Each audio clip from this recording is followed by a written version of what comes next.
نبی علیہ السلام فرمائی سلویخ روز با دجال پر مقدس مکہ گردی 40 دن سلویخ روز کی باغا دا مشرق نا مغرب پورے جنوب نا شمال پورے پدہ علاقہ چکرو لگئی او دا سلویخ روز بے سنگئی ویلون بے روز بے دومر اگدئی لکہ دا یو کال برابر دویم روز بے دومر اگدئی لکہ دا میاش برابر دریم روز بے دومر اگدئی لکہ دا ویفتے برابر لاندے کزینی نو تاسو برا مرگری وخیجه برا چت بانده دره مره اچولی شوی دی لگتی و پوٹی منگ دا پرستری شروع کردی دی ناغیتا دا سیزون میزون تللی دی نو دا یو جمعه دو با انشاءاللہ منگ مرگری گزاره کو برا دره مره اچولی شوی دی یو پوٹی گزاره که مرگری برا مرگری کینه اللہ دی دل عجر در کی لون بے روز با دوم رو اگده لکده یو کال دویم روز با دوم رو اگده لکده یو میاشت دریم روز با دوم رو اگده لکده یو افته او باقی روزی بیدا سیوی لکا عامر وزی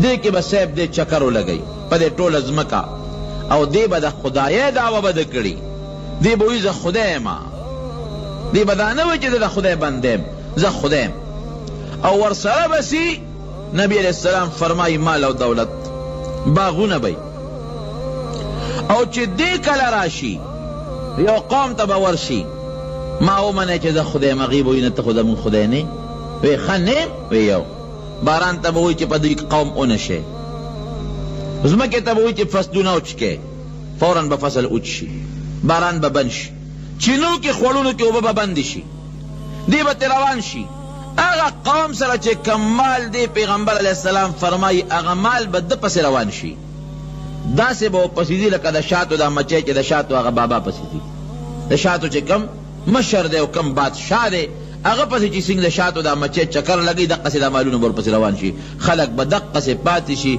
دا لوگ تند با دا خلق ملشی تو جو ابتلا دا امتحان دے واپس و پاقی قوم راشی سنگا چل دے ما خدای مانے سنگا مال دولت میں در لختم که غریبانان نکلے کنا مال دولت خود چی سوکور کئی اغا خدای وی کنا غیب ہوتوی اوز مونگ در باندی ایمان روڑو زمون خدای واپس مونگ لدولت و مال راکا باران تا با حکم اوکی چی شوروش باران بشوروش چینو تا با حکم اوکی لازرغونی بشی کیانو کی اوبا با پیداش بیا با مال دیر شی تردی حدا پور پیغمبر علیہ السلام فرمائی چی پا دی زمکا کی دن سمر سردر و سپینزر او دا زمک دا معدنیات او دا سیزون دی دا با طول دا دجال تابیبی دا بور پسی روانی یو قوم لبور شی ما دا خدای منه نغیب ہوتوی نمون خطا خدای نمنو وی گورا کزی یو نخد تخکارکم بیا با ما خدایو منه اغی و توی سنخ بخکارکے وی استاسو پلارانو نکونا چی کملی چی دا اللہ جم دی کم او با منه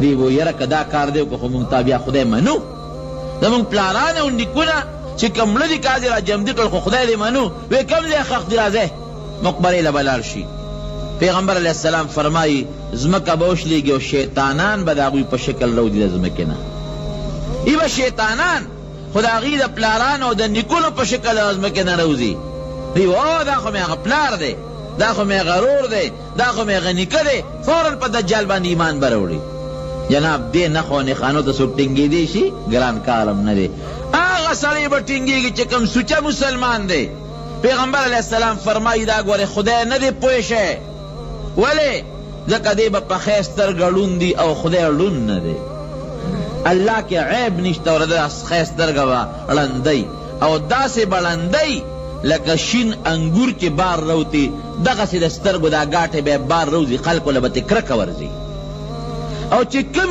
سوچا مسلمان دے اگا بے پیجنی بل سالی بنا پیجنی پا دی تندی دا پاسا بے لکلی کافر کافر دا بے ہوتا لکلی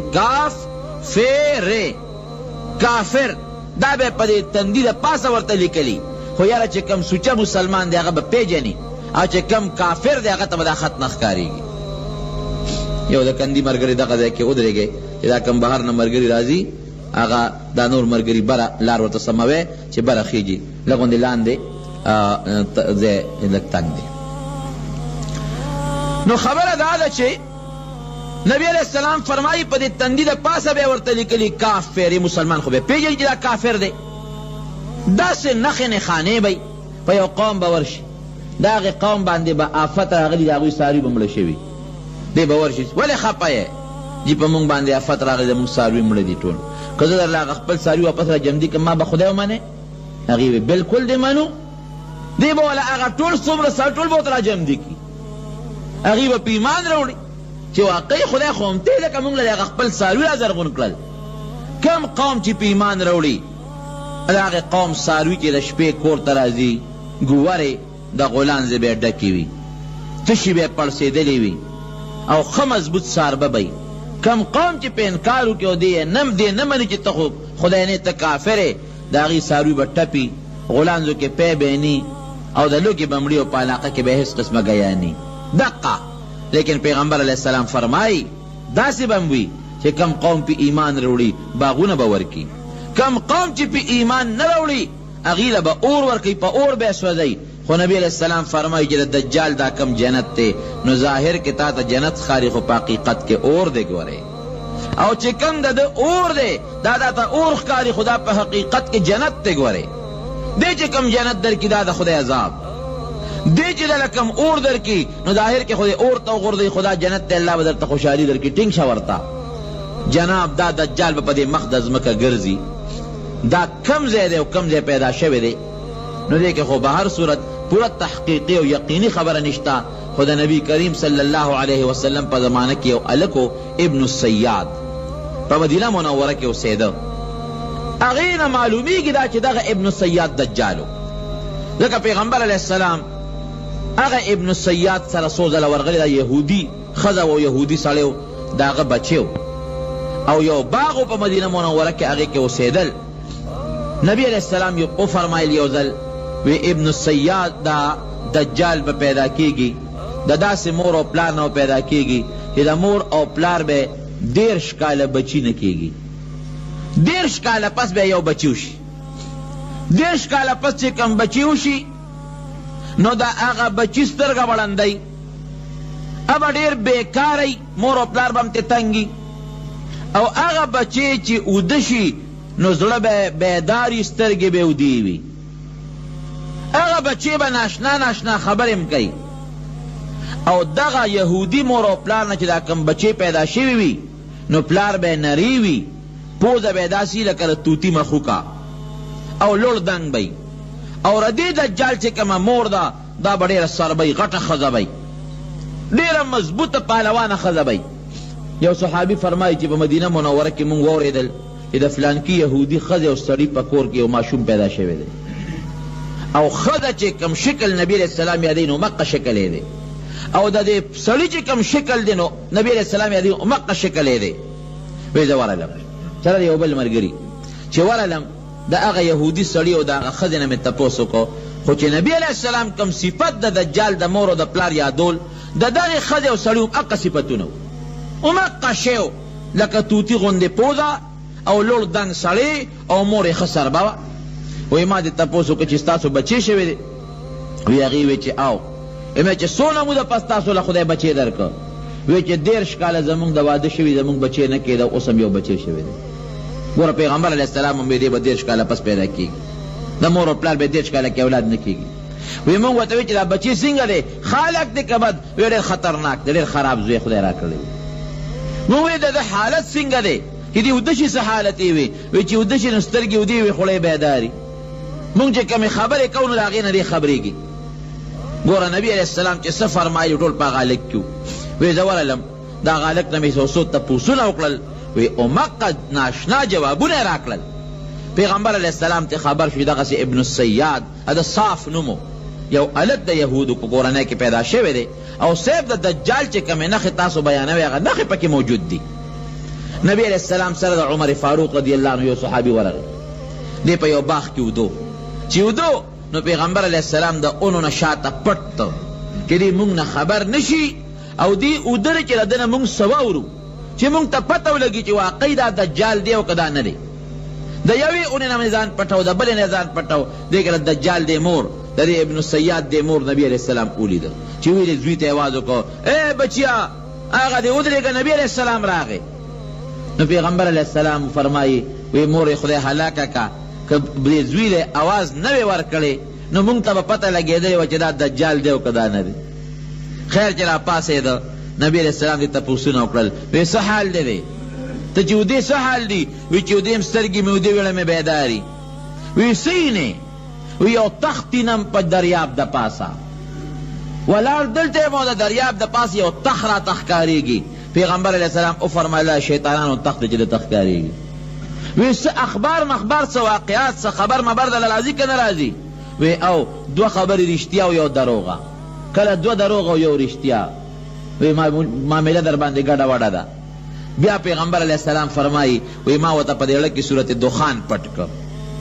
سورت دخان دا مې دې اړه کې ورته پټ کړ. دته مې غږ ونه کړ خو دې اړه کې مې سورت دخان راوسته او تپوس ته کوم. وی ما ورته چې ښه دا تپوس دنه کوم چې ما په دې اړه کې څه پټ کړي دي. وی ما ته چې نور خو نه پیږم هو دخ خو څه دخ دې پټ کړي دي. نو څه دخ دې په دې اړه کې پټ کړي دي. نبی علیہ السلام ورته چخشه اخسا فلن تعدو امرک چې تعالی خدای کم شی مقدر کړی دا غیر تجاوز نشي کولی. حضرت عمر فاروق رضی اللہ عنہ ورته د خدای رسوله حکم کوه دا هغه خبیث معلومیږي چې دا سر ته وغورځوم اخوا مردار یې کړم. نبی علیہ السلام ورته فرمایل ای عمره که دا هغه دجال نی نو وجلو کې څه پیدا ده؟ ولې وجنې؟ یو یهودي ماشوم دی. او که دجال وی نو ته د په ملکولو قادر نه ده. د ملکولو لپاره الله عیسی علیہ السلام مقرر کړی دی. خبر خلاصه شوه. یو بل صحابي دی حضرت ابو سعید خدری رضی اللہ عنہ او اذا حج روانو دا دجال را سره دا ابن سیاد را سره روان دی. دیم را سره مرګری دی. وی چې ما سره مرګری دی وی په لاره باندې روان یو خبره ترې کو.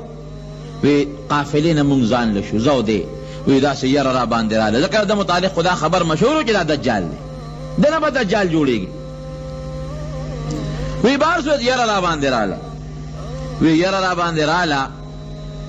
وی ما ته وی چې مه یریږه ونه یریږي. ګورې وی ما ته وی چې یره یو تپوس دنه کوم خلک خو ستا متعلق دا خبره کوي چې ته تا نه دجال جوړیږي. دا حقیقت دی که نه دی؟ وی ما ته وی داسې کار دی چې د دجال متعلق خو پیغمبر علیہ السلام فرمایي. او ګوره نبی علیہ السلام ورته وی اتشهدو انی رسول الله. وی ته ګوی کوې چې د خدای رسول یم؟ او ته څه وی؟ وی دا ګوی کوم چې ته صرف د عربو پیغمبر یې. ګورې او بیا ورته وی دا لکه نبی علیہ السلام ته وی ته ګوی کوې چې زه د خدای رسول یم؟ نبی علیہ السلام ته وی ته دا ګوی کوې چې زه د خدای رسول یم؟ نو پیغمبر علیہ السلام ورته غږ ونه کړ خو را روان شو. آمنت بالله ورسوله یې وویل. ابو سعید خدری رضی اللہ عنہ فرمایي وی مې چې ستا متعلق خلک دا خبرې کوي چې ته دجال یې. وی ما ته وی ګوره چې نبی علیہ السلام فرمایي چې دجال به کافر یې. داسې ده که نه؟ ای مې چې وی زه خو مسلمان یم. د پیغمبر علیہ السلام خو د دجال متعلق فرمایي چې مکې مکرمه او مدینه منورې ته به نه داخلیږي. داسې ده؟ وی مې چې وی زه خو د مدینې منورې نه را روان یم او دغه د مکې مکرمې ته ځم. دوه شوې. او دریم دا چې نبی علیہ السلام فرمایي چې دجال اولاد به نه پیدا کېږي او زما خو بلا بچي د مدینه منوره کې مې پرېښي دي. زه څنګه دجال یم؟ وی ما په یقین راغی چې واقعي ته خو دجال نه تا نه خو دجال نه جوړېږي. ځکه دا یې مکې مکرمې ته روان یې او مدینې منوره دې پرېښوده. هغې نه راووتی او نبي هم وایي دجال خو به دې ته نه ځي. بچی دې هم شوي دي او د دجال بچي به نه کېږي او دجال به کافر او ته خود مسلمان دعوه کې. بیا ما ته وی زما د قسم په خدای وي چې دجال ما ته معلوم دی او کله چې د هغه فتنې زمانه کې راوځي نو بچي به نه پیدا کېږي. ابن عمر رضی اللہ عنہ فرمایي ابن سیاد را سره د مدینې منورې په کوڅو کې یوځای شو. ګوره دې نښو نه پته لګي. وی چې را سره یوځای شو نو ما ورته نیغ نیغ وکتل مې چې لکه تا متعلق خلک دجال وي. خو خلک دا خبرې کوي چې ته دجال یې. وی ما ته وی ګوره چې نبی علیہ السلام فرمایي چې دجال به کافر یي. داسې ده که نه؟ ای مې چې وی زه خو مسلمان یم. د پیغمبر علیہ السلام خو د دجال متعلق فرمایي چې مکې مکرمه او مدینې منورې ته به نه داخلیږي. داسې ده؟ ای مې چې وی زه خو د مدینې منورې نه را روان یم او دغه د مکې مکرمې ته ځم. دوه شوې. او دریم دا چې نبی علیہ السلام فرمایي چې دجال اولاد به نه پیدا کېږي او زما خو بلا بچي د مدینه منوره کې مې پرېښي دي. زه څنګه دجال یم؟ وی ما په یقین راغی چې واقعي ته خو دجال نه تا نه خو دجال نه جوړېږي. ځکه دا یې مکې مکرمې ته روان یې او مدینې منوره دې پرېښوده. هغې نه راووتی او نبي هم وایي دجال خو به دې ته نه ځي. بچي دې هم شوي دي او د دجال بچي به نه کېږي او دجال به کافر او ته خود مسلمان دعوه کې. بیا ما ته وی زما د قسم په خدای وي چې دجال ما ته معلوم دی او کله چې د هغه فتنې زمانه کې روځي نو بچي به نه پیدا کېږي. ابن عمر رضی الله عنه فرمایي ابن سیاد را سره د مدینې منورې په کوڅو کې رایوځای شو. ګوره دې نښو نه پته لګي وایي چې را سره یوځای شو نو ما ورته نیغ نیغ وکتل مې چې یلکه تا ته مطالعه خلک دجال وایي. وی وپړسېده وی دومره وپړسېد چې دا کوڅه ټوله ډکه کړه او په ما باندې یو اوف نارې کړې. وی ما وی چې زړه رانه ووته منډه مې کړې. نو حضرت حفصه رضی الله عنها دا ورغی بیا خور وه ام المؤمنین وی مې چې دغسې ما ته وی چې تم دغسې ښې نیک بخته ګورې سم شه مور نږدې کېږه ورته. بیا دې رک شوی دی یو زمانه کې هېڅ پته یې نه لګي چې دې څه شو رک شوی دی. پیغمبر علیہ السلام یو بل صحابي راغی تمیم الداری رضی الله عنه او دی عیسائی وروسته مسلمان شوی دی چې راغی پیغمبر علیہ السلام ته الوی وی صاحب دریاب کې کشتی کې سوارو لا بادماری کشتی و نو په هغې کې د موافق سمت نه هوا راځي خو تا به ځای ته رسوي او که د مخالف سمت نه هوا راغله نو په بل طرف دی بیا غورځوي. وی هواګانې د مخالفو سمتونو نه شروع شوې. وی خیر زموږ دا کشتی په مخه کړه چې په مخه یې کړه یو جزیرې ته ورسېدو 13 کسه مونږ او را روانو مدینې منورې ته. وی جزیرې ته ورسولو اوس حیران یو چې خدای دلته به څه کوو. وی چې هغه جزیرې ته مونږ کشتی ودروله وروختو یو حیوان مو لیده داسې حیوان اهلب کثیر الشعر چې دا ویښته ته یې ویزان دو ټول وجود یې د ویښتو ډکو او دی پته نه لګېده چې مخ یې کم خوا دی او شی کم خوا ده داسې د ویښتو ډک. وی مونږ ته ویرېدو وی مونږ ته یې وی چې یارېږم دې خوا راشئ. وی مونږ ورته چې ته څوک یې تا خو مونږ ویرولو. وی چې زه جاسوس یم جاسوس. وی مونږ ورته چې دلته څه کوې. وی چې در چا جاسوسي کوم ورشه هغه مخامخ جونګړه کې یو سړی پروت دی هغه ستاسو انتظار کوي لږ ورنږدې شي. وی مونږ ورغلو. وی چې مونږ څنګه هغه جونګړې ته ورنږدې شو وی هغې کې یو سړی پروت دی لویه بلا ده او دا لاسونه او دا خپې په زنځیرونو تړلې شوي دي او چې مونږ یې ولیدو وی یو ټوپ یې وواو. وی یقین وکړه چې ټوپ یې کړی مونږ د یو بل نه منډې کړی ویرېدو. وی مونږ ته وی چې څنګه رالی دلته. وی مونږ وی چېرې دغه د یو جاسوس دی او هغه جاسوس مونږ تاله راولېږلو. ته څوک یې. وی د دجال یم او الله به یو وخت کې حکم کوي نو زه به وځم او ټوله زمانه کې علاقه کې به ګرځم. بیا موږ نه تپوس وکړه چې بحیره تبریه یو لوی دریاب دی دا شته. موږ ورته چې او ښه د اوبو ډک دی. یو وخت به پرې راشي دی کې به یو څاڅکی اوبه مني. بیا تپوس وکړه نخل بیسان په شام کې یو لوی باغ د کجورو دا شته. موږ وایو چې یو ښه زبردسته میوه ده پکې. وایي چې یو وخت به راځي کې به یو دانه کجوره به مني. بیا ران تپوس وکړه چې د آخر زمانې پیغمبر پیدا شوی دی. موږ وایو چې یو پیدا دی. وایي چې دا بس زما د وتو زمانه نږدې ده. خیر څه خبرې ترې نورې مو شوې. تمیم الداري رضی الله عنه چې راغی پیغمبر صاحب ته وی زه په ټوله دنیا چکر لګوم یو توابې ته به نشم داخلېدی. توابه به ما حرامه ده. وی دا خبر هم ټول پیغمبر علیه السلام ته هم دا قصه وکړه چې قصه هم وکړه. نبي اسلام صحابه یو ځای کړل او تقریر یې ورته وکړو. وی چې تاسو ته زه د دجال متعلق کمې خبرې کوم دا تمیم الداري و د دا یو کم 10 ملګري ورسره ملګري دي هغه سړي دوی لیدلي دوی نه تپوس وکړئ. ټوله قصه یې ورته بیان کړه او چې دی وایي چې توابې ته ټوله دنیا کې به ګرځم توابې ته به نشم داخلېدی. نو پیغمبر صاحب دا کونټه مبارکه په دې ځمکه ووله الا وهذه الطوابه. وی توابه هم دا مدینه منوره ده دې ته به نشي داخلېدی باقي په ټوله دنیا به چکر لګي او ګرځي به. نبی علیہ السلام فرمایي د مدینې منورې په هر یو کوڅه باندې به دوه فرشتې مقرري. دجال چې کله ورنږدې کېږي نو هغه فرشتې به په کروړه باندې وي او مخ به بل طرف ته اړوي. نو مهدي په زمانه کې به دجال لا پیدا شي بیا به فساد شروع کی. ده به خلک مسلمانان کړي خواري به یې کړي د مسلمانانو یو خشته حکومت به جوړ کړي. دیکھیں چې دجال راشي واپس به خلک ګمراهان کړي. دی به هم حیران چې خدای پاکه زه اوس څوک یم کم خلق چې مسلمانان کړل جهاد مې په وکړو علاقې مې په فتح کړې خدای قرآن بیا دجال په بل طرف واړو اخو په بل طرف رانه بیا دجال واړو دی بر راشي دی کې با خدای پاک حضرت عیسی علیہ السلام را کوس کی پیغمبر علیہ السلام فرمایي د دو فرشتو په وزرو بلا سونه خودي او د بیت المقدس د دو منارو په خوا کې به دی را کوس شي او دا سر به د وبونه لوندي چې سرخکته کی ساس کی به بیګی لکه د ملغلرو غوندې او چې سر اوچت کی نو خشته خشته مرجان او ملغلرو غوندې د وبو د اساس کی به زوړندېږي دی به را کوس شي دله به خدای پاک داسې طاقت ورکړي جناب د پوز دا سا چې وځي که نه دا چې کم کافر باندې لګي هغه به مردارېږي او سا به څونه وځي دا زمونږ سا خو چې وباسو یو لیشتم نه که نه د ده سا به دومره ځای ته خورېږي لکه د ده نظر چې کم ځای پورې لګي اوس الله تعالی خو د مسلمان بل طرف ته امداد کوي عیسی علیہ السلام به راکوز شي چې راکوز شي نو مهدی به ورته مسله پرېږدي چې را مخکې شه ابویې نه ګوره د پیغمبر اسلام برکت تاسو ګوره ابویې نه دا امام مهدی ستاسو نه دی او امامتی به هم دی کوي زه به ستاسو امام پسې مونځ کوم ستاسو قرآن باندې به فیصلې کوم خنزیر به حلال کړي عیسایان خو خنزیر تاسې ګوري لکه مونږ چې ګډ ته ګورو او صلیب د هغوی عبادت کوي وی په دې عیسی علیہ السلام مونږ وجلی دی حالانکه عیسی علیہ السلام خدای اسمان ته خېجوي صلیب به مات کی او د عدل و انصاف حکومت به عیسی علیہ السلام شروع کی دجال پسې به وګرځي مهدی ته وی لښکر را جمع کا چې ده پسې ورشو دی به ګوري را پیدا کوي به یو ځای کې به یې رالاندې کي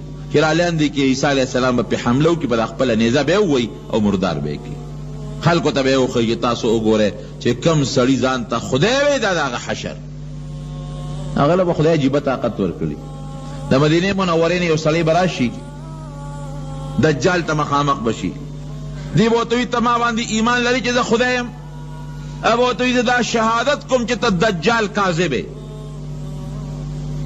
وی ګوره سم شه ګنې وجنم دی وی زه ګوی کوم چې ته دجال او کاذب یې خدای نه دی به خلکو ته ووایي چې ښه که دې مې اوس مړ که تاسو به ومنئ چې زه خدای یم هغې وي مونږ ته مخکې نه منلې چې خدای یې عرب وله په دې سر کېږي او په دې منځ به اره کي نیم به یو خوا غورځوي نیم به بل خوا غورځوي دې منځ کې به داسې مزل وکړي منه مې که هغې وایي او وی که اوس یې واپس را جمدې کړم او به منئ چې زه خدای یم وی چې مونږ خو ته مخکې منلې چې خدای یې واپس به یې را جمدې کړي نبي علیه السلام فرمایي نیغ به ورته ودرېږي داسې به پړقېږي لکه د میاشتې غوندې به یې دا مخ پړقېږي بیا به ورته وایي وی څنګه چل دی ما منې چې زه خدای یم وی نه اوس مې د باندې ښه یقین راغی چې ته هغه دجال کافر یې وی بیا دې وجنم وی نه مې شي وجلی نو پیغمبر علیه السلام فرمایي چې یو کس دی یو ځل مړ کي دوباره به بیا د هغه په مرګ قدرت نه راځي دی به وجني اوچتی به لیکن د هغه په مرګ باندې به د اس قدرت پیدا نشي رسوا به شي دغه ځای کې نو عیسی علیہ السلام به لګي چې دجال به مړ کړي چې دجال مړ کړي عیسی علیہ السلام به په دې مخ د ځمکه حکومت شروع کړي او داسې د عدل و انصاف حکومت به شروع شي چې نبی علیہ السلام فرمایي وی یو انار به دومره غټي یو انار چې په سوونو خلک به هغه خوري خلاصیږي به نه او د یو انار پوستکې به دومره غټي چې لوړه ډله به ترې لاندې ناستي او هغې له به سورې ورکوي یو چیلی به د یو قوم دپاره د پیو کافي وي یو غوا به د یو قبیلې دپاره د پیو کافي وي یو اوښه به د یو کلي دپاره د پیو کافي وي داسې به دا اسمان دا اوبه راوورئ زرغونتیا به وشي میوې به زیاتې شي ځمکه به زرغونتیا زرغونه کي مسلمان به ډېر زیات